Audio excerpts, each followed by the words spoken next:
Interesting patterns formed by group of stars are called constellations. What we read this word? Constellation. Constellation. Consti, C-O-N-S-T-E, consti, LLATION, constellations. जब stars मिलकर patterns बनाते हैं, मैंने आपको constellation का picture आपको show किया था जब मैंने आपको हार्डवर्ड्स रीड किए थे। तो जब स्टार्स जब मिलकर के कोई पैटर्न बना लेते हैं, कोई शेप बना लेते हैं सारे स्टार्स मिलकर के, तो उसे कहा जाता है constellation. Understand? See in this picture, ये है ओरियन, ये है स्टार्स ने सबने मिलकर क्या बना लिया है, एक पैटर्न बनाया है, उसे कहा जाता है constellation. Okay, Orion and Ursa Major are two well known constellation. Orion और उर्सा मेजर, ये जो कॉन्स्टेलेशन है ये उर्सा मेजर है, और ये दो मेन कॉन्स्टेलेशंस के नाम दिए हुए हैं। तो जैसे बहुत सारे कॉन्स्टेलेशंस होते हैं, जैसे कि ना स्टार शेप बनाते लॉयन का, तो उस कॉन्स्टेलेशन का नाम है लियो। स्टार शेप बनाते हैं बियर का, तो उस कॉन्स्टेलेशन का नाम है ग्रेट बियर। हंटर, शिकारी जैसा शिकार करता है ना शिकारी, वैसा शेप बना लेते हैं, तो उसे कहा जाता है वो हंटर जैसा शेप बनाते हैं, तो वो होता है, वो भी कॉन्स्टेलेशन होता है। Clear all of you? अब आई होप कि आपको यहाँ तक क्लियर हो गया होगा और कोई प्रॉब्लम नहीं होगी। सो क्लियर कि व्हाट इज़ कॉन्स्टेलेशन। कॉन्स्टेलेशन क्या होते हैं? जब स्टार्स कोई पैटर्न बना, इंटरेस्टिंग पैटर्न्स जब बहुत सारे स्टार्स मिलकर बना लेते हैं, तो उसे कहा जाता है कॉन्स्टेलेशन। और मेन टू कॉन्स्टेलेशन के नेम है ओरियन और Ursa Major. Now satellite. Satellites क्या हो? देखो, satellites are small celestial object that move around a planet. जो सैटेलाइट्स हैं वो एक स्मॉल, एक छोटा सेलेस्टियल ऑब्जेक्ट है that move around a planet, जो कि प्लैनेट्स के अराउंड मूव करता है। प्लैनेट्स जो हैं वो सन के अराउंड मूव करते हैं, है ना। प्लैनेट्स जो हैं वो सन के अराउंड मूव करते हैं, बट जो सैटेलाइट्स है वो प्लैनेट्स के अराउंड मूव करती है। देखो,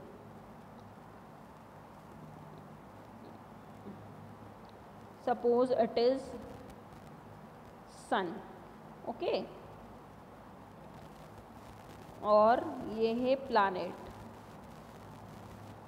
ये अर्थ है ना, और ये अर्थ यहाँ पर है सैटेलाइट। ऐसा पिक्चर बना देती हूँ मैं सैटेलाइट का, ठीक है। तो प्लैनेट्स किसके अराउंड मूव करते हैं? वेट, ये प्लैनेट्स सन के अराउंड मूव करते हैं ना, सन के चारों ओर। इसे क्या कहते हैं हम? हमने पढ़ा है रिवॉल्यूशन। जब सन के अराउंड प्लैनेट्स मूव करते हैं तो इसे हम कहते हैं रिवॉल्यूशन। अब जो सैटेलाइट है, ये जो सैटेलाइट है, ये सैटेलाइट जब प्लैनेट्स के अराउंड मूव करती है, ये सैटेलाइट्स किसके अराउंड मूव करती है? प्लैनेट्स के अराउंड मूव करती है, तो ये होती हैं सैटेलाइट्स। जो प्लैनेट्स के अराउंड मूव करते हैं वो होती हैं सैटेलाइट्स, और जो सन के अराउंड मूव करते हैं वो होते हैं प्लैनेट्स। तो ये एक सेलेस्टियल मतलब कि स्काई में रहने वाला एक ऑब्जेक्ट है जो कि प्लैनेट्स के अराउंड घूमता है, satellite. The moon is a natural satellite of the earth. जो मून है ना, मून कहाँ, मून जो है वो क्या है? एक सैटेलाइट है। मून प्लैनेट नहीं है, मून क्या है? सैटेलाइट है जो कि प्लैनेट्स के अराउंड मूव करता है। मून क्या है? एक सैटेलाइट है जो कि प्लैनेट्स के अराउंड मूव करता है। It moves around the earth, और वो मून जो है वो एक नेचुरल सैटेलाइट है जो कि सिर्फ अर्थ प्लैनेट है उसके अराउंड मूव करता है ना। It moves around the earth along a specific path और ऑर्बिट। सैटेलाइट्स का भी एक पाथ और एक स्पेसिफिक ऑर्बिट बना हुआ है, एक रास्ता बना हुआ है जिसपे कि वो मूव करता है ना। Some planets have more than one satellite. कुछ प्लैनेट जैसे कि अर्थ की एक सैटेलाइट है मून, है ना। मून अर्थ के अराउंड मूव करता है। अर्थ प्लैनेट है और मून जो है वो सैटेलाइट है। तो अर्थ जो है वो अर्थ के अराउंड क्या मूव करता है? मून मूव करता है, तो वो एक सैटेलाइट है। तो कुछ प्लैनेट्स की तो एक सैटेलाइट होती है और कुछ ऐसे प्लैनेट्स हैं जिनके पास एक से ज़्यादा सैटेलाइट्स होती हैं। कुछ ऐसे प्लैनेट्स हैं जिनके एक से ज़्यादा सैटेलाइट्स होती हैं, जैसे कि जुपिटर हैज़ 67 सैटेलाइट्स। जुपिटर जो प्लैनेट है ना, मैंने कहा था आपको कि जुपिटर सबसे लार्जेस्ट प्लैनेट है। सोलर सिस्टम का सबसे बड़ा प्लैनेट कौन सा है? जुपिटर। और जो जुपिटर है उसमें सैटेलाइट्स कितनी है उसकी? 67। यहाँ पे रिटर्न है, देखो, जुपिटर हैज़ 67 सैटेलाइट्स। जुपिटर्स के पास 67 सैटेलाइट्स हैं। और प्लैनेट जो अर्थ है उसकी एक सैटेलाइट है नेचुरल सैटेलाइट। मून क्या है? Natural satellite. Don't forget this. ये जो मून को है ना प्लैनेट नहीं समझना है, मून क्या है? नेचुरल सैटेलाइट है। Okay, now satellites moving in space can be natural और ह्यूमन मेड। अब दो टाइप्स की सैटेलाइट्स होती हैं, टू टाइप्स की सैटेलाइट्स होती है, नेचुरल और ह्यूमन मेड। अभी नेचुरल तो मैंने आपको बताया है। नेचुरल सैटेलाइट कौन सी है? मून, जो इस प्लैनेट के अराउंड मूव करती है ना, तो ये नेचुरल सैटेलाइट है मून। अब ह्यूमन मेड सैटेलाइट्स भी होती है। ह्यूमन मेड मतलब, ह्यूमन मतलब हम ह्यूमन बीइंग है ना, हम इंसान हैं, तो ह्यूमन मेड जो कि ह्यूमंस ने बनाई है। दो तरह की सैटेलाइट्स होती है, नेचुरल और human made. I am repeating again and again कि टू टाइप्स की सैटेलाइट्स होती है, नेचुरल और ह्यूमन मेड। नेचुरल जो हैं वो होती हैं, नेचुरल सैटेलाइट्स आपको पता है ना, मून है ना नेचुरल सैटेलाइट, अर्थ की नेचुरल सैटेलाइट है मून। अब ह्यूमन मेड सैटेलाइट्स क्या होता है, वो क्यों बनाई जाती है ना? अब ये पिक्चर देखो, ये पिक्चर है ह्यूमन मेड सैटेलाइट का। ये ह्यूमंस ने बनाई है। किसने बनाई है? ह्यूमंस। अब आप सोचें ह्यूमंस मतलब कि सारे ह्यूमंस में नहीं, साइंटिस्ट जो है ना वो बनाते हैं ये ह्यूमन मेड सैटेलाइट्स की, मतलब इंसानों के द्वारा बनाई गई है, तो ह्यूमन मेड सैटेलाइट। ये पिक्चर मैंने आपको ओरियन कॉन्स्टेलेशन का बताया था ना ये। अब ये ह्यूमन मेड सैटेलाइट, नाउ क्या होती है अब ह्यूमन मेड सैटेलाइट, क्यों बनाते हैं humans? Human made satellites are sent into space to gather information about planets and for communication.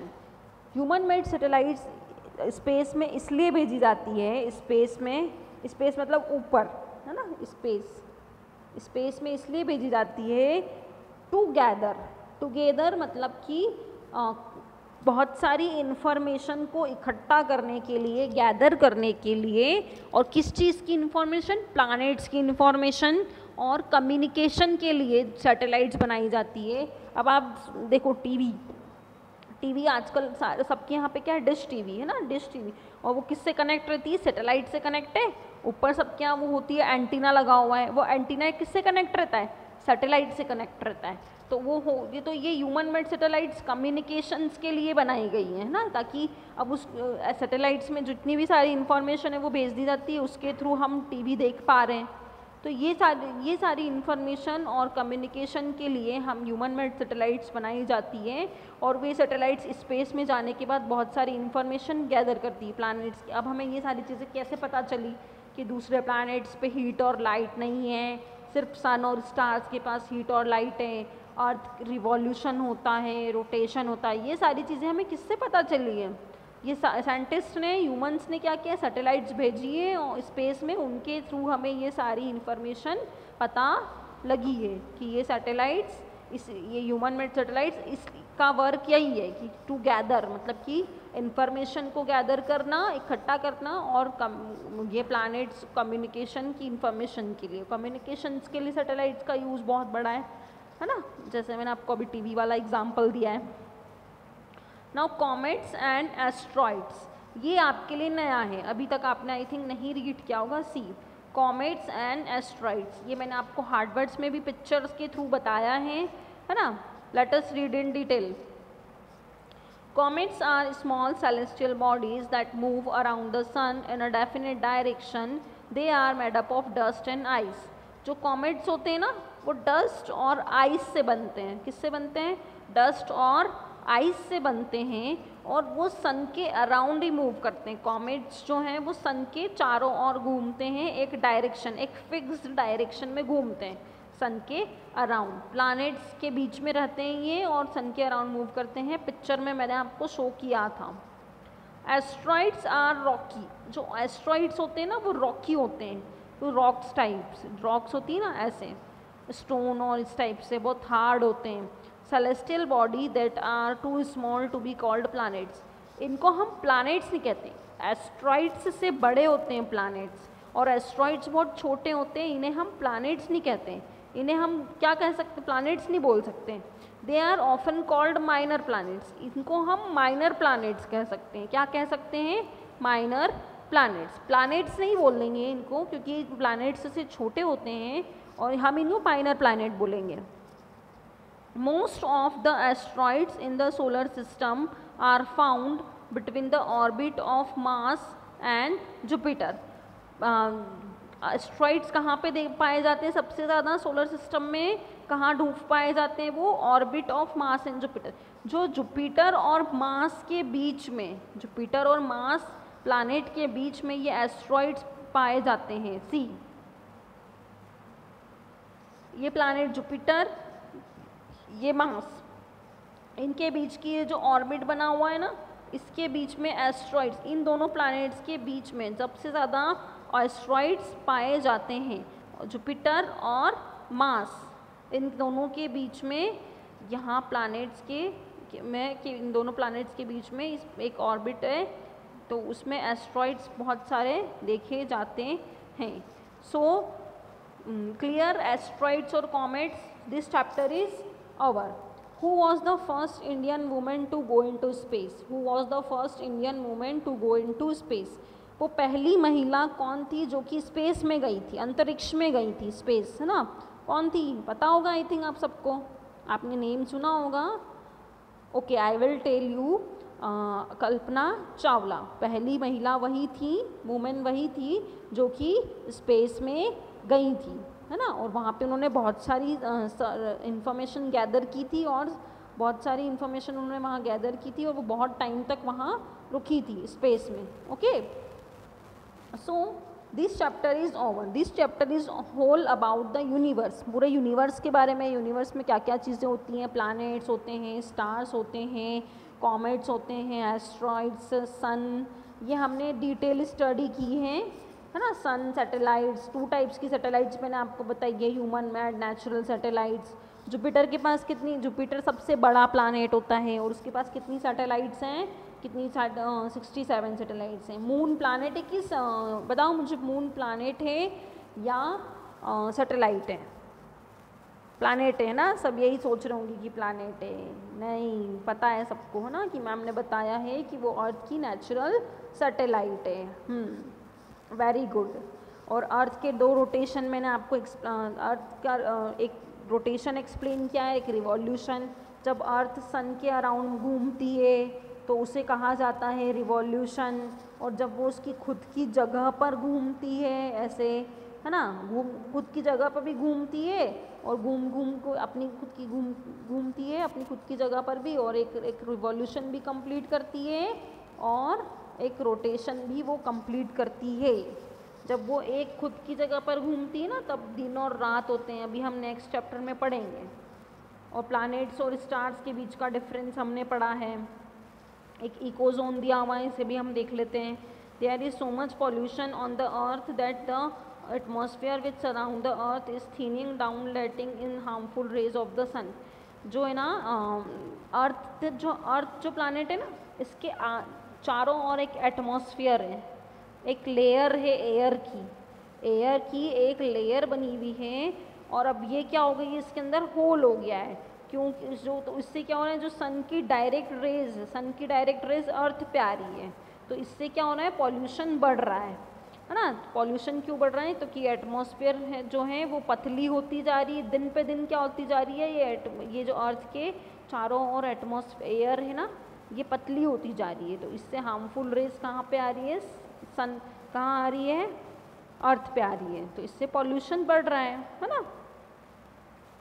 और 8 प्लैनेट्स के नेम आप याद रखना कि mercury, Venus, earth, Mars, Jupiter, Saturn, Uranus and Neptune. सबसे फार्देस्ट प्लैनेट कौन सा है, नेपच्यून, सबसे फारदेस्ट प्लैनेट कौन सा है? नेपच्यून। और क्लोजेस्ट मर्क्यूरी है। कौन सा है? मर्क्यूरी है ना। Scientist believe that the universe was a hot bubbles of dust gases many years ago. Scientist को मतलब ये जो साइंटिस्ट होते हैं ना, ये इनको ये बिलीव करते हैं कि ये ना है पहले बहुत सालों पहले क्या था, एक बबल्स थे गैसेस के और डस्ट के, और फिर उसका गैसेस और डस्ट की गर्मी के कारण क्या हुआ, एक एक्सप्लोजन हुआ है ना, जिससे कि एक एनर्जी आई, बिग बैंग। उस एनर्जी को क्या कहते हैं? Big bang energy. और उससे ये सारी चीज़ें आई, क्या? Galaxy, stars, planets, heavenly bodies, ये यूनिवर्स बन गया। उसे मतलब कि विस्फोट हुआ जिसे हम बोल सकते हैं, और उससे एक एनर्जी अकर हुई, बिग बैंग यहाँ लिखा हुआ है, big bang. As a result all the gases and dust, ये सारी चीज़ें यहाँ पे galaxy, stars, planets and other heavenly bodies in the universe, ये सारी चीज़ें मिल गई और बनी। Okay, clear this chapter. और इसकी वीडियोस मैंने आपको जब हमारी ऑनलाइन क्लास थी तब भी शो की थी, लेकिन कुछ बच्चे अटेंड नहीं कर पाए थे, इस वजह से हम अब आपको क्या सेंड कर रहे हैं? Recording videos. ये आपके पास हमेशा रहेंगी। जब भी आपको चैप्टर में कोई डाउट आए तो आप उसको क्लियर कर सकते हो, है ना। इस वीडियोस को देखकर आप उसको क्लियर कर सकते हैं। आई होप कि आप सब स्टडी कर रहे होंगे और आपको ये रिकॉर्डिंग वीडियोस देखकर मज़ा आएगा और आपको इंटरेस्टिंग लगेंगी। So chapter is over. Bye all of you.